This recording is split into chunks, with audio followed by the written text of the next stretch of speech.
લક્ષ્ય ન્યૂઝ, એક નજર, એક લક્ષ્ય.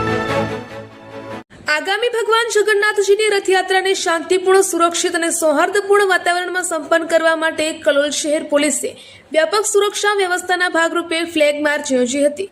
શહેરમાં કાયદો અને વ્યવસ્થા જળવાઈ રહે તેમજ અસામાજિક તત્વોમાં કાયદાનો ભય ઊભો થાય તે હેતુથી યોજાયેલી આ રૂટ માર્ચમાં પોલીસ અધિકારીઓ અને જવાનો મોટી સંખ્યામાં જોડાયા હતા.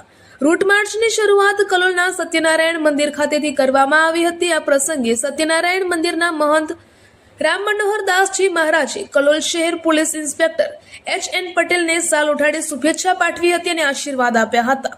ત્યારબાદ પીઆઈ H.N. પટેલ તેમજ પીએસઆઈ સહિતના પોલીસ અધિકારીઓ ભગવાન જગન્નાથજીના દર્શન કરી શહેરમાં શાંતિ અને સુખાકારી માટે પ્રાર્થના કરી હતી. ત્યારબાદ પોલીસનો ફ્લેગ માર્ચ સત્યનારાયણ મંદિરથી પ્રસ્થાન કરી ખૂની બંગલા, ચાર રસ્તા, Navjivan road, railway station, station road સહિતના મુખ્ય માર્ગો પરથી પસાર થઈ ટાવર ચોકી ખાતે પૂર્ણ થયું હતું. આ સમગ્ર રૂટ દરમિયાન પોલીસ જવાનો સતર્કતા સાથે પેટ્રોલિંગ કરતા જોવા મળ્યા હતા, જેના કારણે શહેરમાં સુરક્ષાનો માહોલ સર્જાયો હતો. કલોલ શહેર પોલીસે જણાવ્યું હતું કે યાત્રા દરમિયાન કોઈ પણ પ્રકારની અનિચ્છનીય ઘટના ન બને તેમજ શ્રદ્ધાળુઓ નિર્ભયતાથી યાત્રામાં ભાગ લઈ શકે તે માટે પૂરતો પોલીસ બંદોબસ્ત ગોઠવવામાં આવશે. શહેરના સંવેદનશીલ વિસ્તારોમાં પર ખાસ નજર રાખવામાં આવશે અને સતત પેટ્રોલિંગ પણ કરવામાં આવશે.